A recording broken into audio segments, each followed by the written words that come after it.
Welcome to another edition of the Live for Life podcast. Little different this time. I've, over the course of recording a few podcasts now, I've decided to have somebody else with me in the room. It seems like it's going to be a little bit easier for me, so I've convinced one of my very good friends, Jen, to help me in my endeavor here to try to help some people. She's more than willing to help me. She was a very good friend of my wife. They worked together. And since my wife's passing, she's been a very close friend, and she's been very helpful. And she still continues to be helpful, even with her busy schedule.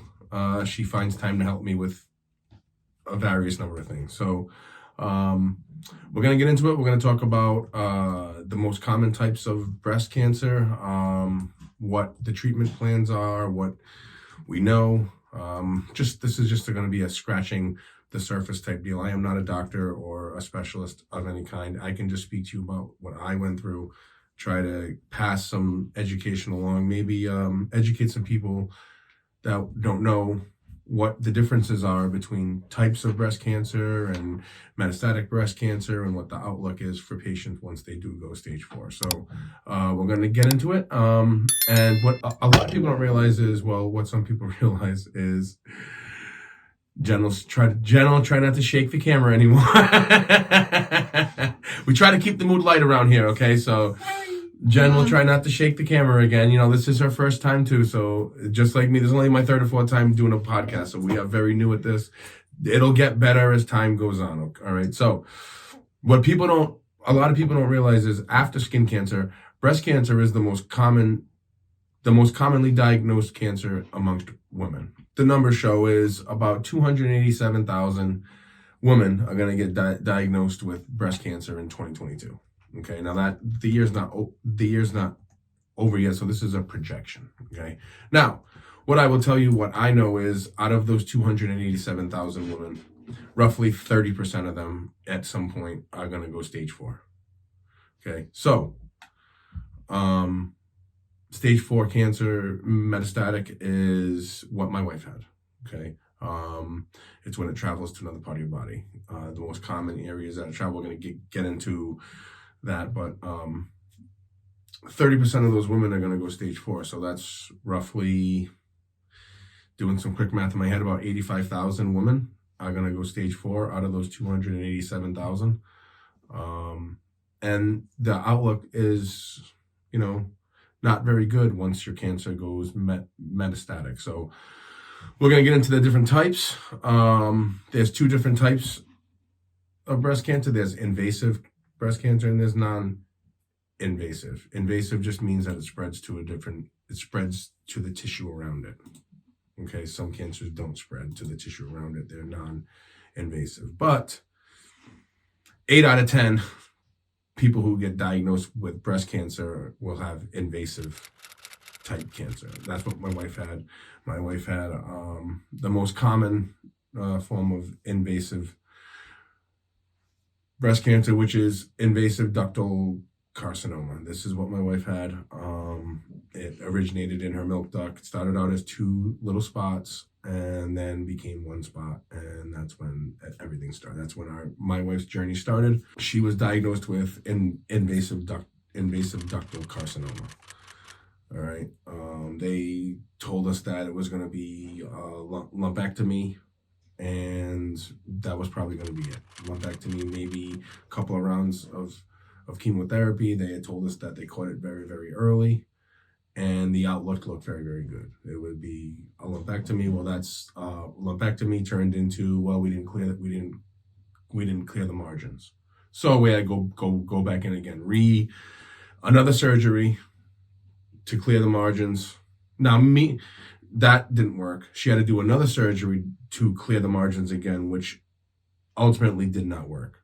Okay, she did 3 times before she had her breast removed. They tried to, first a lumpectomy, and then 2 more times to clear the margins. They never felt comfortable enough to tell her that we got it all. What they told us was the treatment was going to be lumpectomy at first, maybe a couple of rounds of radiation. Now, mind you, I was in North Carolina at this time, and my wife was still in Rhode Island. So I'm hearing this all on the phone. Like, she got diagnosed. I was here in North Carolina. She was 900 miles away. So this was all on the phone, talking to her, Skyping every night, getting all this news. And basically, nothing worked.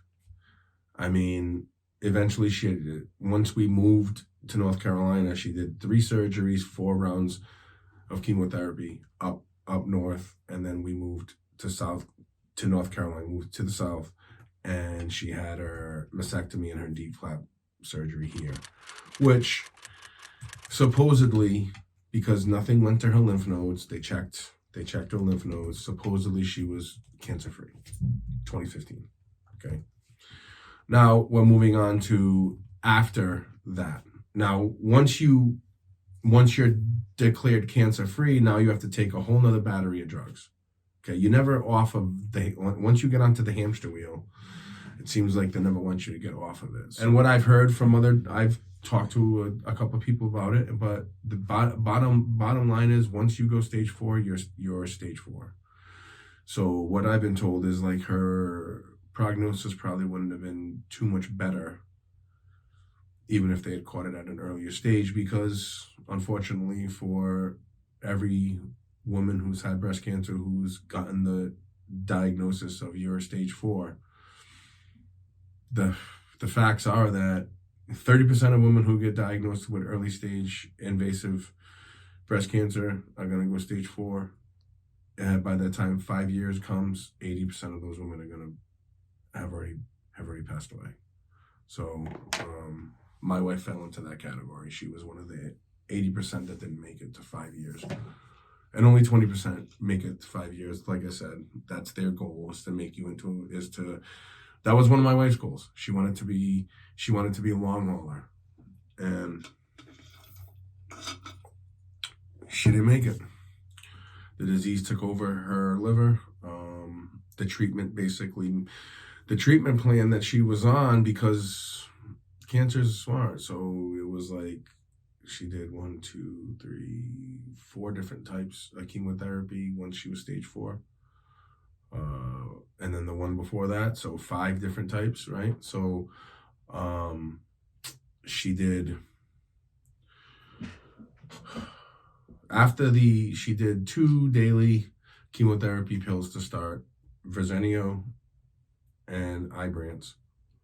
And then she went from Ibrance to IV chemotherapy, which she didn't even want to do. She was basically tired of being sick, and I didn't blame her. I had been watching her for years, and I didn't know how she did it for so long and still kept a smile on her face. So she decided to do that was called Abraxane. They gave her Abraxane. She did 4 rounds of Abraxane, and I'll tell you what, I brought this up on a previous podcast about how I could, solve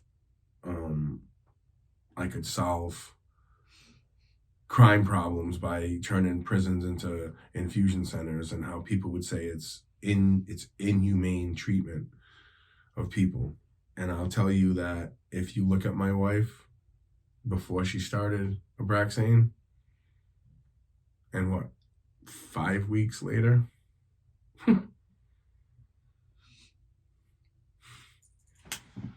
it's bad. She went from that to that.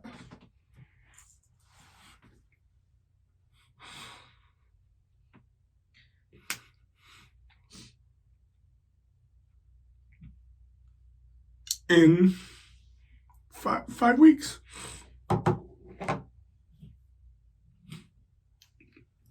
Then that didn't work. It didn't change anything. So they said, well, we found this. They found this gene that she had. There was like a DNA. They found this gene that her cancer had, and they came up with this therapy they had this therapy that they said was supposedly to specifically targeting this gene that she had, and it was like a therapy that could potentially work for her. So they took her off of the Abraxane because, like I said, in 5 weeks it had like completely transformed her from where she was like, dealing with some side effects every day to basically not being able to get off the couch in the matter of a month and a week. And they put her on this other treatment called Piqray. And Piqray was probably, the Abraxane was bad, but the side effects that came along with Piqray were the worst that she dealt with for the entire time. And the worst part about it was her sugar. Piqray doesn't affect every woman this way, but it affected my wife this way. Whereas before she started doing Piqray, her blood sugar was like in the 80s. It was like 80 something, 82 or something. 12 days after starting Piqray, she went into the doctor. She wasn't feeling good. She's like, I gotta go to something's not right. So we brought her in, and something wasn't right. Her blood sugar was 527. I didn't even mention. In between all that Abraxane and going from Ibrance to Abraxane and back to Piqray, she had 20 rounds of radiation therapy too, because she had side effects that were crippling her. She had a nerve pain going down her leg. It was like a sciatic nerve pain where she couldn't even walk right. The radiation therapy was to treat the nerve damage in her leg, and then she was getting these headaches that were caused by this again, it was the cancer on her skeleton, and it was messing with this nerve that affects the side of your face. Like, I guess and I only learned about this because I ask questions when I go to the doctor, and Marylin was forever at the doctor with something, to be honest. And there's this nerve that comes out of your face, and it fans on your face.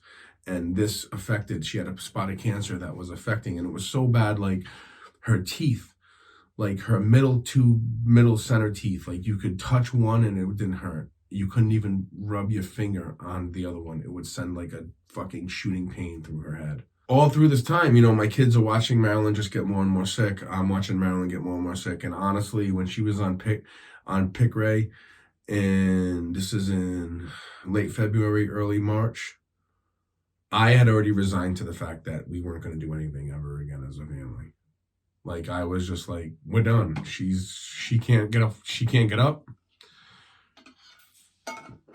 This is how it's going to be for here on out. And that went on for about another month. So like February and then right around the end of March, beginning of April is when Marylin decided that she was done doing treatment, chemotherapy. She woke up, I said this before in another podcast, but she told me, she's like, I don't want this life. If this is my new life, I don't want it. And she meant it. She was straight up. And she came out the next day, and she went to bed that night, and she got up the next day, and she told me and my kids, she's like, I'm sorry, but I'm done. And it was 3 months after she told us. She did treatment for 3 months. She was not getting any better. So she just said, I'm not going to do this anymore. And that was like the beginning of April. And my daughter graduated from high school the end of May. That was that picture right there. And she was amazing that day. She bounced right back. She was walking every day. Pain-free. She wasn't doing any kind of chemotherapy treatment. She didn't have any kind of pain. Nothing. She bounced back. Now, we weren't going to stop doing all kind of treatment. We started doing alternative treatments. It's just unfortunate that Marylin's disease had progressed to the point where, I don't think anything was going to help her. Like most women dealing with stage 4 breast cancer, you just hope that your treatment works and it keeps the growth to a minimum and you can live as long as possible. That's basically all that they can do for you. I'm just going to glance through this article. This is on just so we can read the same article. I'm on Cancer Treatment Centers of America.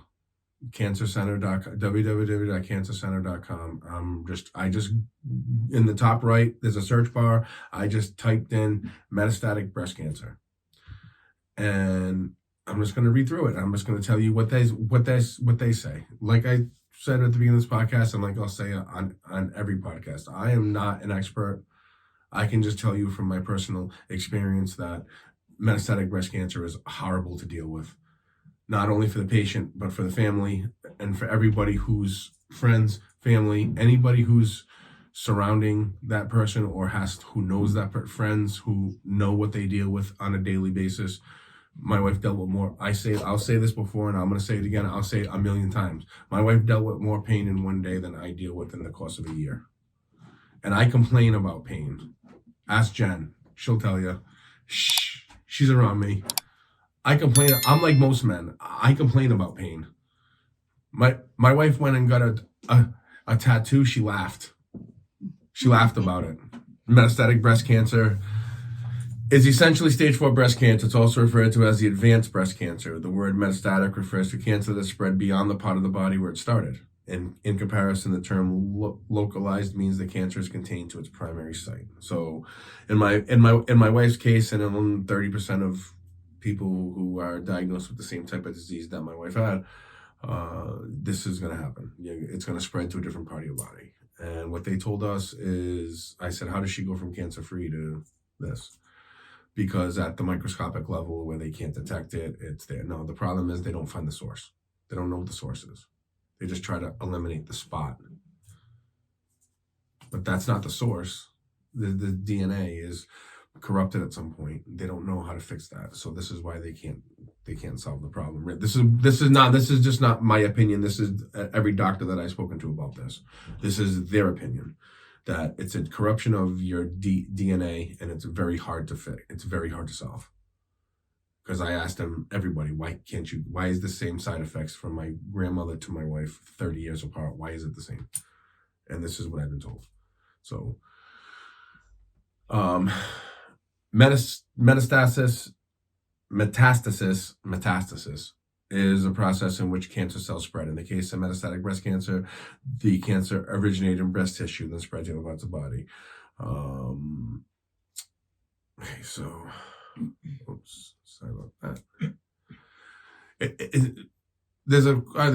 It's important to remember that every cancer is unique, and that your experience may not necessarily be the same as another breast cancer patient.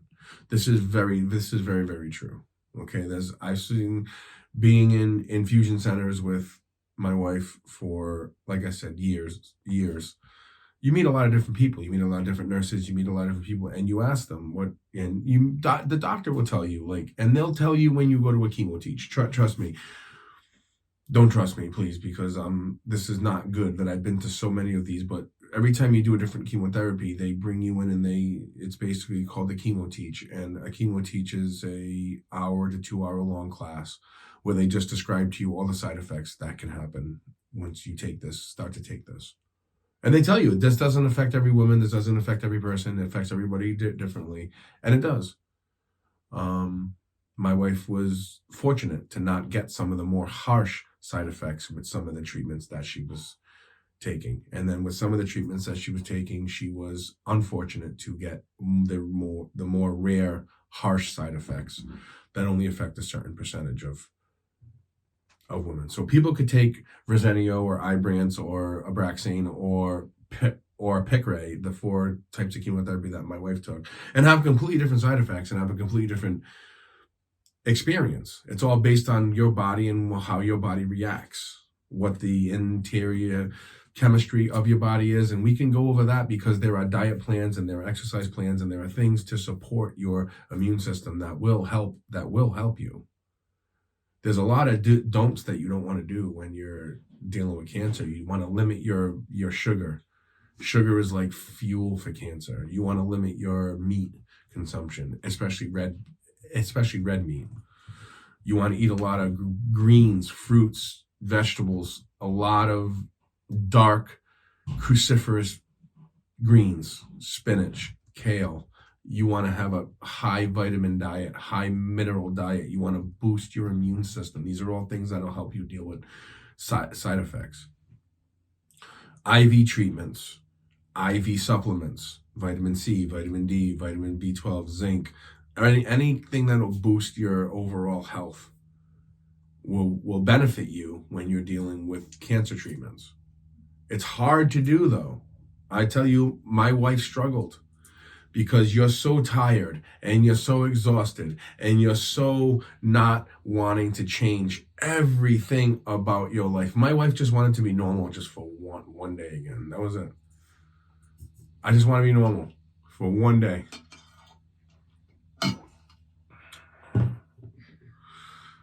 You know? That's it. That's what women who deal with this every day they deal with. They want to be normal. They don't want to have. That's why she was so happy when she stopped the chemotherapy. I mean, she did a 180. She was like, we had a great. It was like June, July, May, June, and then like half of July was amazing. My daughter graduated from high school. We went on a road trip. We went to the beach for a week. I mean, it was, and then she started getting sick middle of July. Her liver started to fail. She had to, like I said, she had so much disease in her liver that even with the amount of aggressive chemo, we were doing aggressive alternative treatment. She was doing treatments probably 12 hours a week at the place, at the infusion center, getting IV supplements, she was taking a lot of different things. I mean, we tried a lot of stuff. We tried everything. But mostly, I think both of us were very thankful that we had at least a couple of months where we enjoyed our life. And we made some memories with the kids. This one right here, that was cool. That was on our beach trip. That was like a week before she got really sick. It all started.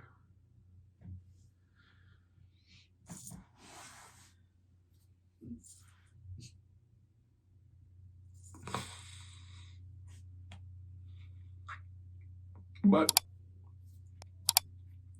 one good thing that happened is she progressed very, very quickly, and she basically had all of her wits about her and everything right until the last 3 or 4 days. So she said she wanted to live her life the way she wanted to, and she did.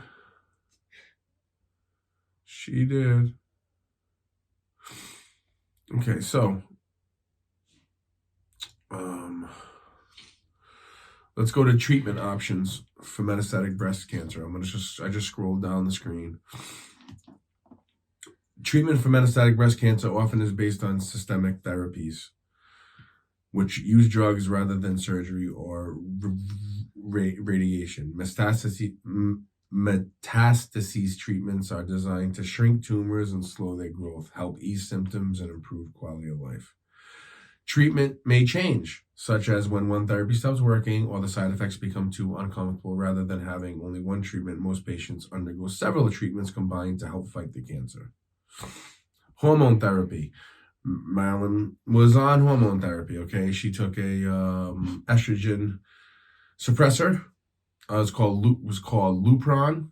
It was it had side effects, but it basically shuts off your ability to create estrogen, which is basically fuel for like I said before, my wife had a positive hormone receptor based cancer. So estrogen fed her cancer like it was like dumping fuel on a fire.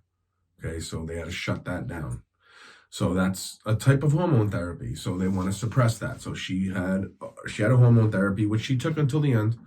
She didn't stop doing she only stopped doing the chemotherapy. She had 3 different treatments. She had a treatment for her bones. This was like the targeted therapy. They actually have a targeted therapy once breast cancer attaches onto your skeleton. They do have the treatment for that worked very, very, very, very well. Healed her bones. They showed us on the scans how her bones were healed. And it was the liver disease that her doctor told us from the start. It was, Mom worried about her liver. Her liver is what's going to cause a problem. He's like, the cancer that's on her skeleton, he's like, I have a treatment that's going to work for that. And he was right. It worked. But he always told us from the beginning that her liver is going to be a problem. And that's it. Sorry, but there's nothing that we can do. More, like I said, more tumors than they could count to start. So hormone therapy is one type of treatment that they do, that my wife did. Okay. I'm going to assume, I don't know, but I'm going to assume that if you have a positive hormone receptor, you have to take some kind of hormone therapy. Okay. That's what my wife had to do. Chemotherapy. My wife, like I said, four different types. With so many chemotherapy drugs available, finding the right one for you would depend on your specific type of breast cancer. Okay. That's the treatment the treatment plan that your doctor is going to give you, or you've already gotten, is specifically based on the type of cancer that you have. And if you have the same type of cancer that my wife had, you might have already taken some of the similar drugs that she's taken. You might have already gone down Verzenio and Ibrance and Abraxane and Piqray. You might have already done one of these. Chemotherapy is given intravenously, often in cycles through several weeks. Some patients tolerate it better than others. It's possible to experience nausea, diarrhea, loss of appetite, weight loss, fatigue, hair loss, and mouth sores. My wife experienced all of those with the exception of mouth sores. Fatigue, weight loss, appetite, diarrhea, nausea. Yeah, that was daily. She had to take anti-nausea medication pretty much every day. Targeted therapies, again, these were not available with that type of disease that my wife had. They didn't have a targeted therapy. Now, like I said, every type of cancer is unique, and I've heard that they have some promising therapies for certain types. Okay, and they have immunotherapies. Again, none of these were available with my wife. Okay. Now when you scroll down the screen, it says Integrative Therapies for Metastatic Breast Cancer. This is what I want to help people get with the foundation. Okay. This is where I'm going to focus on. Okay. These are the areas that I'm going to try to help people afford. Because this is, like I said, this is on cancercenter.com. This obviously has a benefit if they took time to put it onto their website. Okay. This is what the article says. This is what the, couple of paragraphs say here. You may find it beneficial to add integrative therapies to your treatment plan. There are many evidence-informed integrative modalities to boost the mind and body. Practices like gentle yoga, meditation, massage, and music therapy may feel enjoyable and reduce stress and anxiety levels. And I'm going to tell you that is very important when you're trying to heal. Your body will not be able to heal if it's constantly stressed out and anxiety ridden, and you're creating a toxic environment. Your mind will create a toxic environment inside of your body that'll make it impossible for you to heal. And that's why my wife, at the end, she did Reiki. She did all these types of things to try to calm her mind, because she understood that there's no possible way that I'm going to possibly be able to heal if I'm just stressed out the entire time. The integrative treatments is going to be a big part of the foundation. Now, all of this comes through funding. All of the work that I'm trying to do is based on the amount of funding that I can get. So if one thing that I can say is, if you enjoy this podcast, or you like what I'm saying, or you have somebody, a family member, or you're dealing with this, you have a family member dealing with this, or you can bring something to the table, please reach out in the comment section, send us an email, whatever. We need to know so we can talk about it. We can talk about integrative therapies that are working, that maybe I can focus on around where I'm going to start to help people. This is all information and knowledge. I want to make this into a platform where we can share experiences and try to make a difference.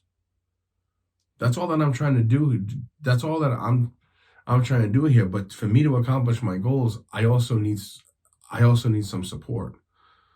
So if you take time out of your day to just check out the website, the Marylin Arena Foundation.org. Look at what we're trying to do. Now again, this is just starting. Information is changing every week. We're going to have fundraising events coming up locally to Charlotte, and hopefully locally to the Providence, Rhode Island area, upcoming in the next year or so. This is, like I said, the foundation is just starting, and my efforts to help people are just starting, and it's going to be a long road ahead. And I'm hoping that I get more than a few of you to join me, okay? Because this is something that needs attention, and the people that we're going to be helping out honestly need it the most. I'm just hoping that I can help as many people as possible, utilizing the support that I'm going to get from my social media family and my extended family throughout the country. I'm hoping I can make a difference. So if you like what you hear, like and subscribe to the podcast. Check out the foundation. Check out the website. Think about making a donation. Hit me up if you have any kind of fundraising ideas. Leave a message. Send an email. I'm new to this, so I'm open to suggestion about anything that could improve the foundation. I'm gonna wrap this podcast up. And like I said, I hope to see you next time. Like and subscribe. And if we continue this fight together, we can't lose.